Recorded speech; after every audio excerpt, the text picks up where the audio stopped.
welcome back to Scott Trends, and for those of you who don't know, I'm Ollie and my day is Friday. So if you watched this week's videos, you'll know that the theme is coming out. This can make these videos quite lengthy, so I'm going to try and keep it as concise as possible.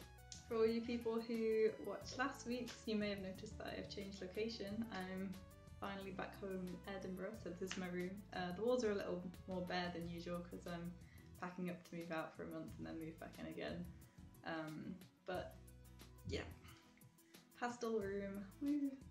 So because I'm going to try and make this super quick, I'm just going to jump right in.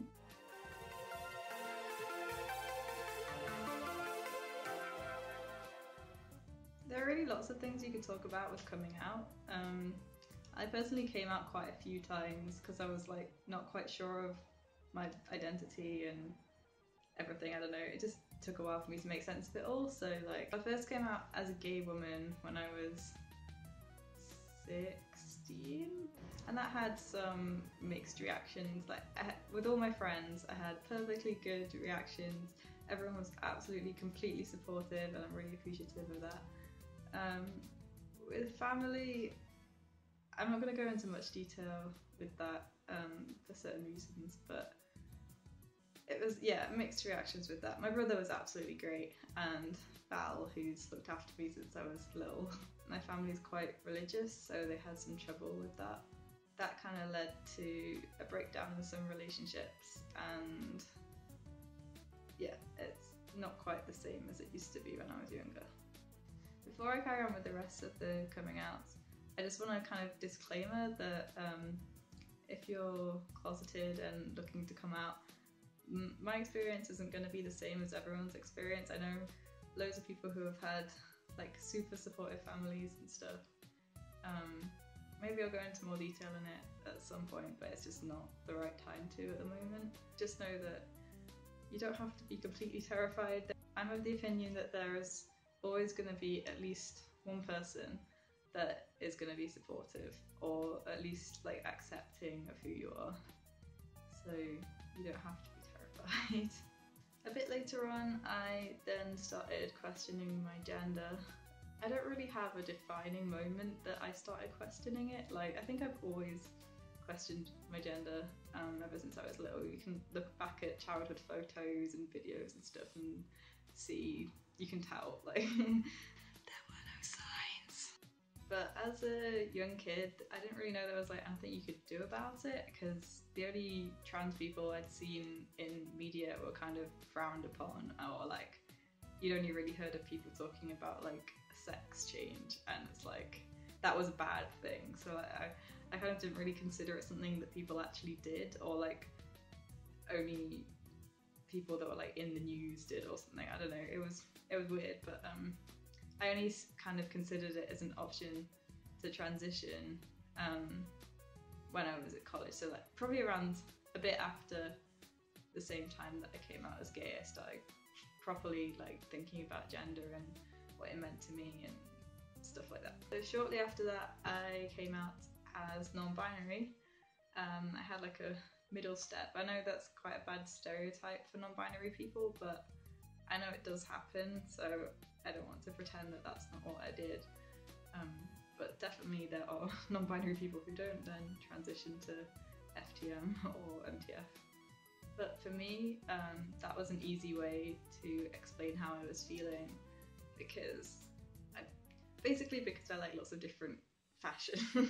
I know that sounds a bit weird, but like I have a mixture of different styles of, like, I really enjoy fashion, and in my head, like in society's norms, if I was dressed like this, then I couldn't be a boy. But then I had all this dysphoria, so I was like, I must be some sort of trans, non-binary.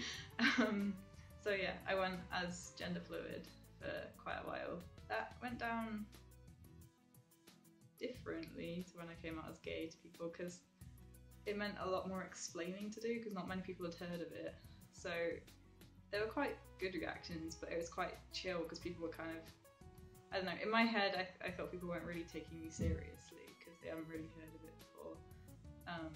But then when people got the grips of like they them pronouns and stuff, and actually realised that like I did have dysphoria and I was like binding my chest and stuff, they started taking it a bit more seriously. So it was a better reaction then.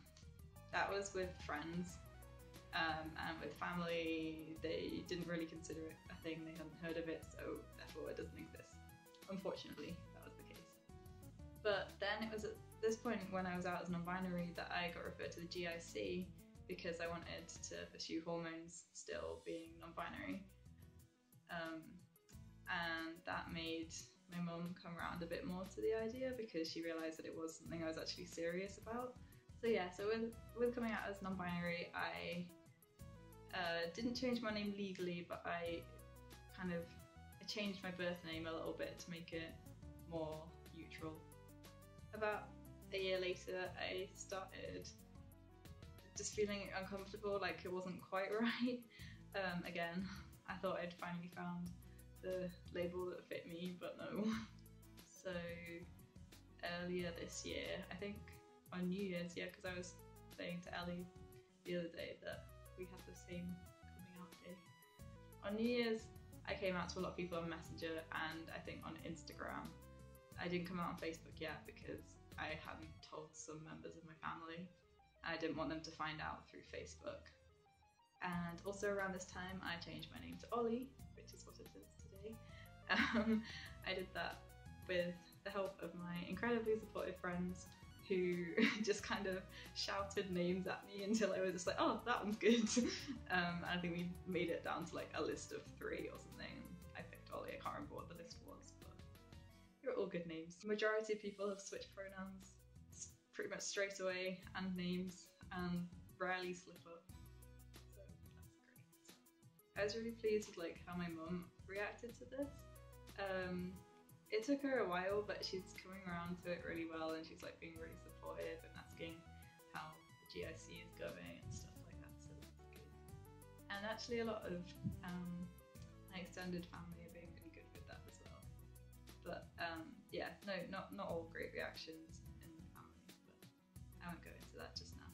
So yeah, I think that's probably pretty much it for coming out. There's probably like other aspects of it we could talk about, but then the video would be like super long. So yeah, I'll just leave it there. I do actually have another video on this when I originally came out. I'll link it in the description below. It's on my other channel, but and it's like baby me, but yeah, if you wanna find out more or like what my views used to be on it, have a look at that, feel free. I will link my social media links as usual, and if you like the video, if you could give it a like, or maybe subscribe to our channel if you want to find out more about all the other lovely humans on here. But yeah, I hope you all are having a lovely day, and I will see you next week. Bye!